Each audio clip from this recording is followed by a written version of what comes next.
On behalf of Tri-State Livestock News, the Fence Post, and Farmer and Rancher Exchange, I'm Sam Tenpenny, back with more Fair Cattle Markets daily headlines. According to the Epoch Times, as America's ranchers struggle to earn a living, domestic cattle herds are shrinking to the lowest numbers in 70 years, and cattle farmers are exiting the business by tens of thousands each year, leaving the United States ever more dependent on imports. A new report from the Federal Reserve Bank of Kansas City highlights the plight of cattle farmers, stating that higher interest rates are now putting many of them into the red.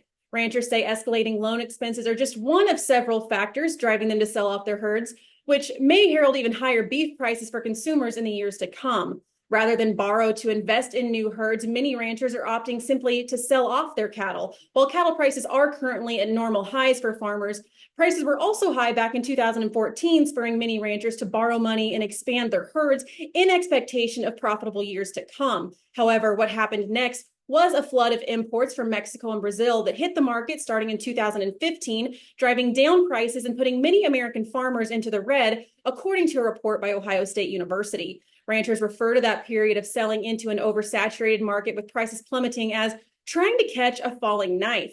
With cattle prices now rising again, agriculture economists say that according to what is known as the cattle cycle, farmers would typically invest in expanding their herds at this point. However, many ranchers are liquidating their herds and thousands are leaving the business altogether. CEO of RCAF, Bill Bullard, told the Epoch Times that they're liquidating because 1, the long-term lack of profitability, 2, widespread drought, and 3, lending institutions are just refusing to carry them all together because of the long history of depressed prices and losses. Once a rancher liquidates, there's a high likelihood that they won't get back into ranching, Bullard said, noting that there is a loss rate of over 20,000 ranchers per year for the past 5 years. And that's added to the fact that we've lost 655,000 beef cattle operations just in the last 4 decades since 1980.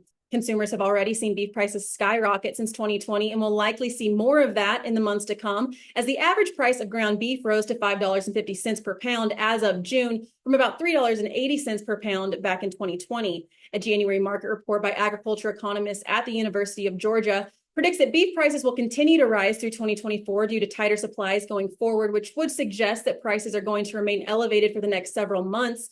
That being said, the report noted the general cycle is that when we tighten up these supplies, there is a point where when we start to rebuild, we retain some of those cattle that normally would be going into the supply chain just to keep the normal levels of inventory. In the near term, this stage of cattle cycle would drive beef prices higher as farmers hold back cattle for breeding rather than sending them off to slaughter. But over the long term, higher prices would result in larger herds, which should eventually bring prices back down. However, America's farmers thus far don't appear to be rebuilding those herds, signaling that the market and financial conditions have been more conducive to selling heifers and cows than retaining them.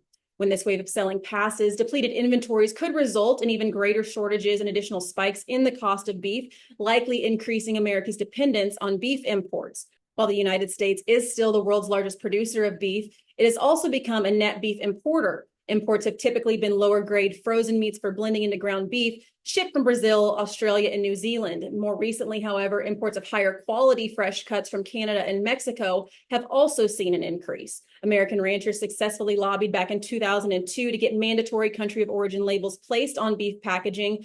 However, foreign beef producers filed suit with the World Trade Organization, and the United States repealed country of origin labeling in 2016 for beef and pork. It remains in effect for lamb, chicken, and goat meat and other perishable agricultural commodities at this time.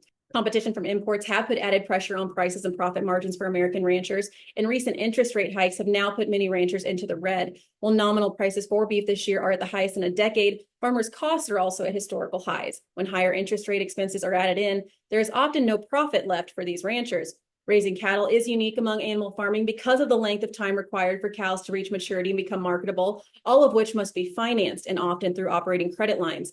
During this time, when there is no income, there remains expenses for land, equipment, veterinary service, vaccinations, fuel, and feed. South Dakota rancher Brett Kinsey told the Epoch Times that he thinks it would be hard for someone not involved in agriculture to understand how much money we flow through, joking that we're borrowing millions to make thousands. While ranchers are taking advantage of short-term opportunity to improve cash flow by selling off cattle, the longer-term problem is that with smaller herds, they are less able to earn a living in years when prices are good.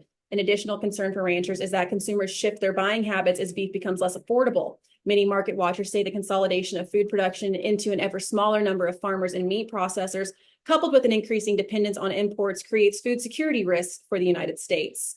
The Hagstrom report announced that a prominent professor in agribusiness has said that Vice President Harris's call for transparency on food prices is a good idea, but that price controls, which she has not yet explicitly called for, is a bad idea. Richard Volpe, who teaches courses on food retail and supply chain management, transportation, logistics, and data analysis at California Polytechnic University, said he welcomes Vice President Harris's call for greater transparency in food price information and strategy, considering that so much of the inflation puzzle is a black box to consumers, with wholesale prices and other upstream costs completely unobservable. Food price inflation has cooled, but food prices themselves have not yet come down, and consumers understandably want to know why. Food companies throughout the supply chain, particularly manufacturers, but also wholesalers, distributors, and retailers, can and should do a better job of explaining and even demonstrating that this is largely a function of slow-moving external factors and not the pursuit of profits and executive compensation, Volpe added, before he went on to point out that Harris's proposal is currently light on details surrounding the mechanisms by which price gouging would be monitored, measured, and reined in. He went on to state that, in his opinion, price controls are not a good idea and will almost surely do more harm than good in the food supply chain if implemented, when retailers are forced to increase prices on those foods not affected to recoup the losses for foods with price constraints. It was noted that the vice president's proposal does not explicitly call for price controls, but a strict limit on price gouging would result in constraints on the prices retailers can charge for certain foods. Food prices are the subject of many moving parts, most of which take place upstream in the food supply chain and retailers have no control over.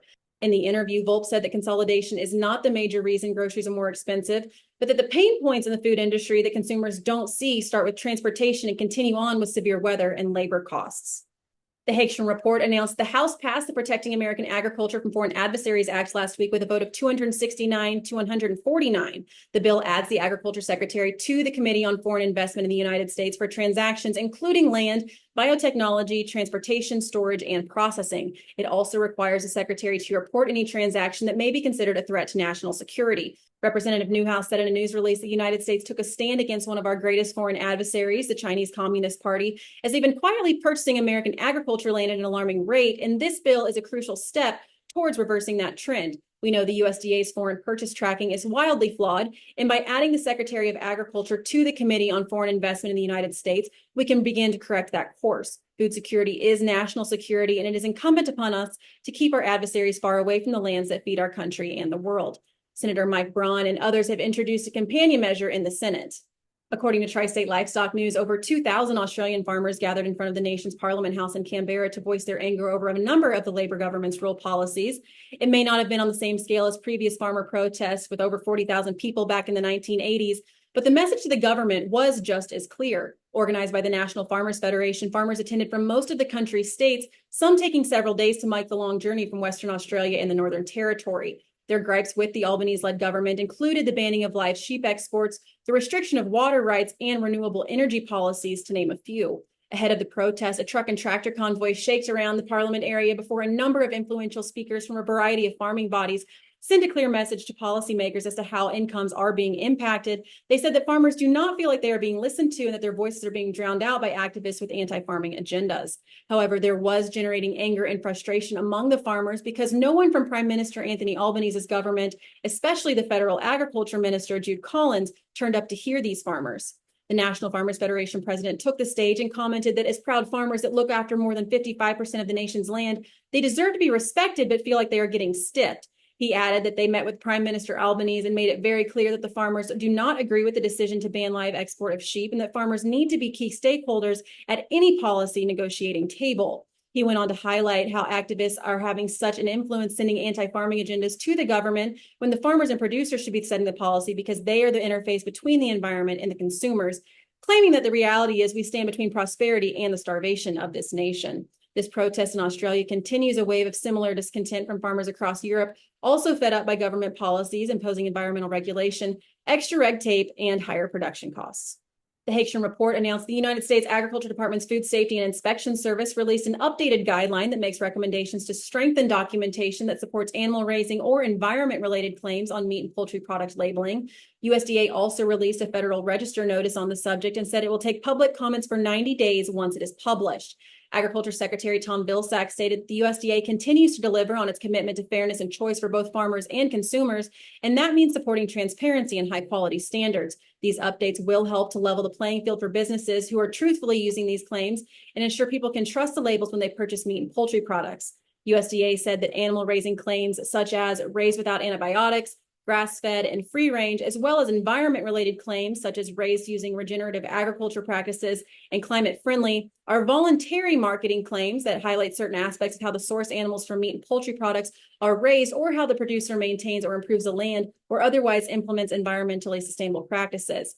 The documentation submitted by companies to support these claims is reviewed by USDA's Food Safety and Inspection Service, and the claims can only be included on the labels of meat and poultry products sold to consumers after they are approved by the agency.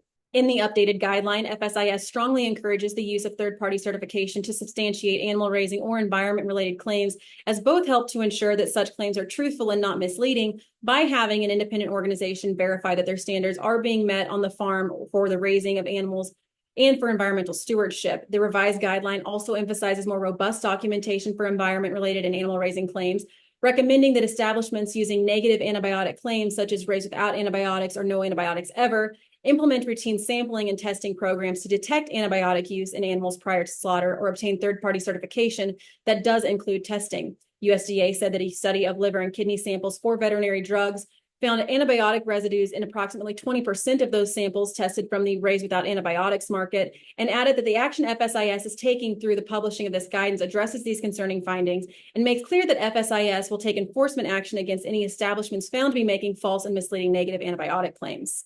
And that's all for now. Tune in next week. We'll be back with more Fair Cattle Markets Daily Headlines.